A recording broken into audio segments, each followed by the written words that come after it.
இத்தகைய அற்புதமான அகப்பூஜையை செய்து நலம் பெற்றவர் தான் வாயிலார் நாயனார். சேக்கிழார் பெருமான் அவரை அற்புதமாக துதி செய்கிறார்.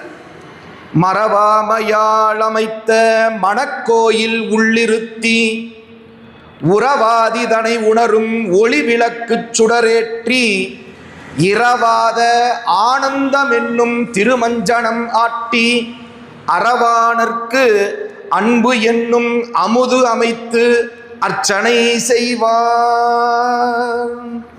அகப்பூஜை எப்படி பண்ணணும்? எப்பவும் மறக்காமல் இருக்கணும். அதான் முதல் தகுதி. இறைவனை எப்போதும் மறவாத தன்மையோடு இருக்கணும்.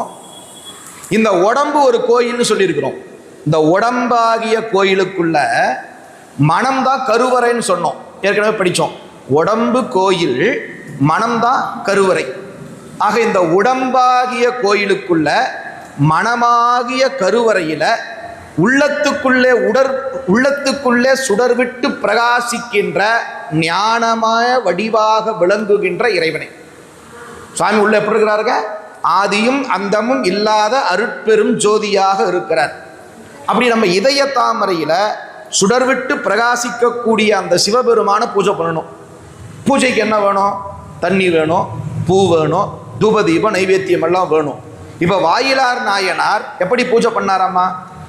அபிஷேகம் பண்ணணும். முதல்ல எது அபிஷேகம் அப்படின்னா, எந்த விதமான எதிர்பார்ப்பும் இல்லாதவர்களுக்கு மனதில் ஒரு சிவானந்தம் ஏற்படும்.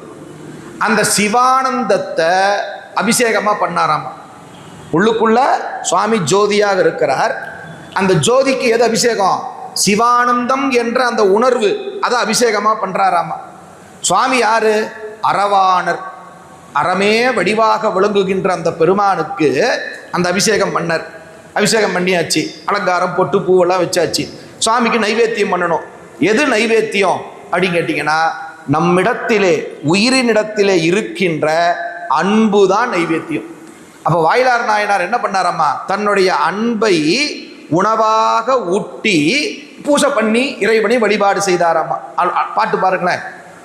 மறவாமையால் அமைத்த மணக்கோயில் உள் இருத்தி உறவாதி தனை உணரும் ஒளி விளக்கு சுடர் ஏற்றி இரவாத ஆனந்தம் என்னும் திருமஞ்சனம் ஆட்டி அரவானர்க்கு அன்பு என்னும் அமுது அமைத்து அர்ச்சனை செய்வார். இது எல்லா வழிபாடும் மனசுக்குள்ளேயே நடக்குதுங்க. எனவே அப்படி ஒரு அற்புதமான வழிபாட்டை செய்து நலம் பெற்றவர் வாயிலார் நாயனார்.